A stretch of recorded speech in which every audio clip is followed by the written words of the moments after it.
ఇదేంటో ఇది పాములాగా ఉందనుకొని భయపడ్డాను. నేను ఒకరోజు చెట్లకి నీళ్లు కొడుతూ ఉంటే సన్నగా పొడవుగా పైకి వచ్చింది.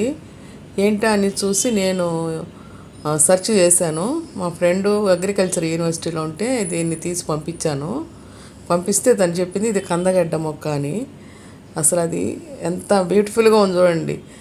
కొన్ని రోజుల తర్వాత వారం 10 days తర్వాత ఈ విధంగా లోపల నుంచి లీవ్స్ బ్రష్ లాగా పైకి వచ్చాయి. దాని నోట్లో నుంచి వచ్చినట్టు బ్రష్ లాగా పైకి వచ్చింది.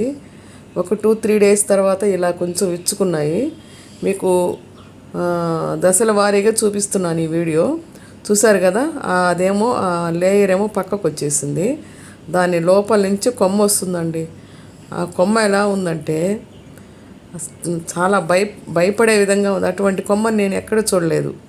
ఆ స్టెమ్ ఎలా ఉందంటే సన్న పసిరిక పాములాగా, అంటే చెట్ల మీద ఉంటుంది పాము, ఆ టైపులో ఉంది అది.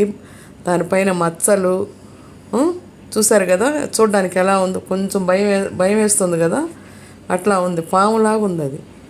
సో మెల్లిగా అది చాలా పొడవు వచ్చింది. చూసారు కదా ఎంత పొడవు వచ్చిందో, చాలా పొడవు వచ్చి విచ్చుకుంటుంది పైన ఆకులు, అంతేగాని సైడ్ కొమ్మలు ఉండవు. సో ఇది కందగడ్డ మొక్క. దాని కింద గడ్డ ఉంటుంది అనమాట. చూడండి కింద గడ్డ చూస్తున్నారు కదా, ఎంత పొడవు వచ్చిందో చూడండి. ఇది కందగడ్డ, లోపల కందగడ్డలో నుంచి ఇది అలా వచ్చింది.